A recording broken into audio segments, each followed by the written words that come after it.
This is the Barbados Today morning news for Monday, September 30th. Thank you for joining us. I am Mary Claire Williams.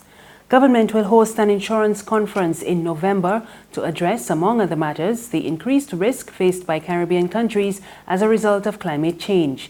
Minister in the Ministry of Finance, Ryan Strawn, says this is important as property and casualty insurance are becoming more expensive for the region.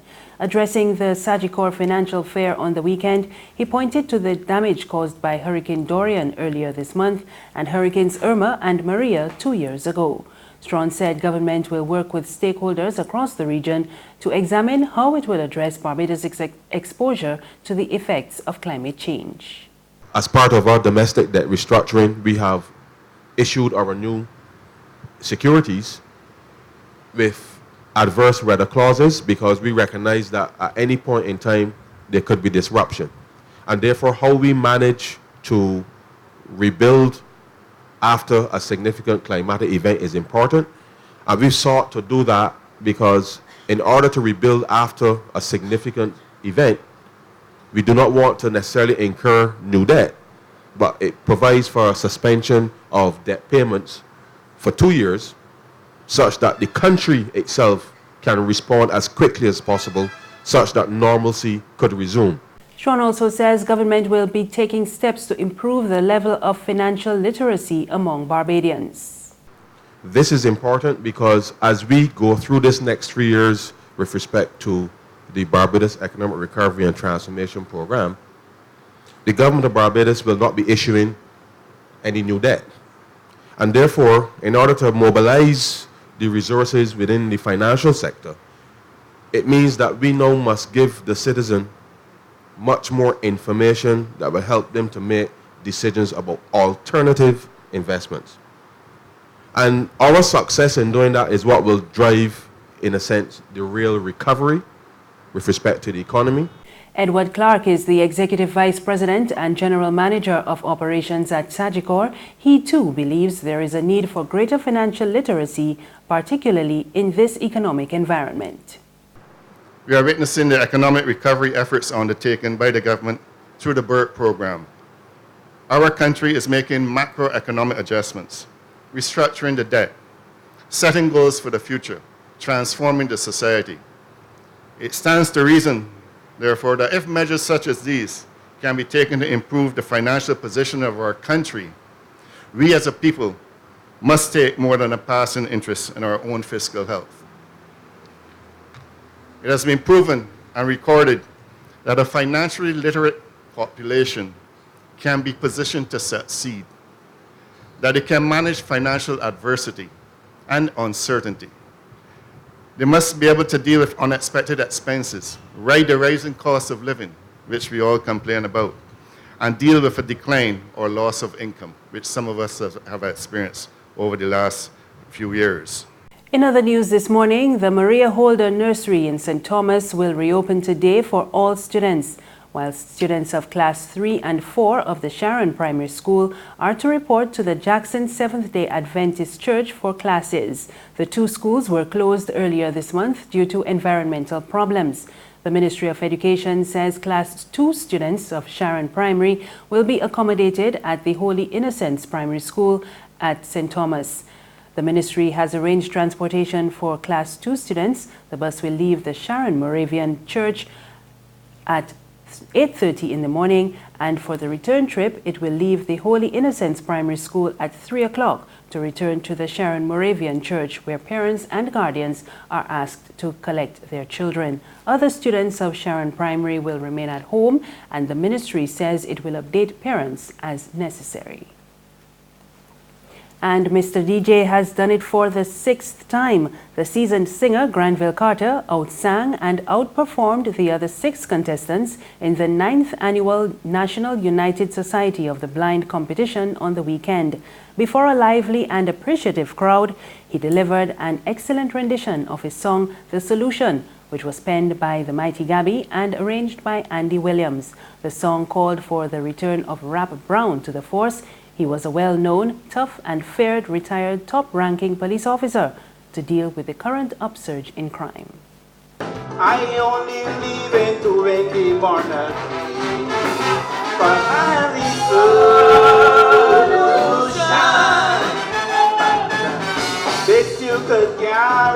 liberty for all who travel in this airport, right here in this country.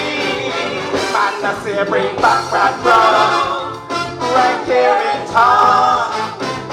'Cause we can't do it alone. All that bad land, he will deal with them and bring back the melody that we hold. There's regional and international news after this short break. It's Festive Friday at the Bridgetown Night Market at Pelican Craft Center. Kick off the weekend this Friday from 4 p.m. to midnight with loads of food, drinks, and entertainment. Get ready for Crop Over with the Rhythm Root Street Parade. Party like it's Kadooman Day on the street around Pelican Village with costume reveler, music, and more. It's Festive Friday. It's Festive Friday at the Bridgetown Night Market at Pelican Village Center from 4 p.m. to midnight. Admission free.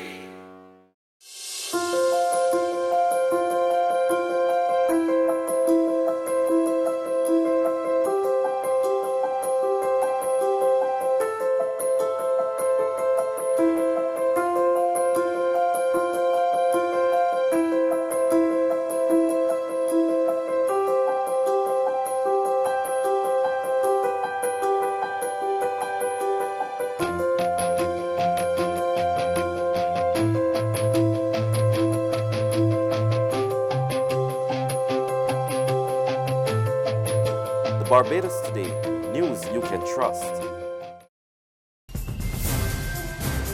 Thank you for staying with us. We're back with news from the region. The president of the Bahamas Public Services Union, Kingsley Ferguson, is calling on government to honor its commitments to civil servants.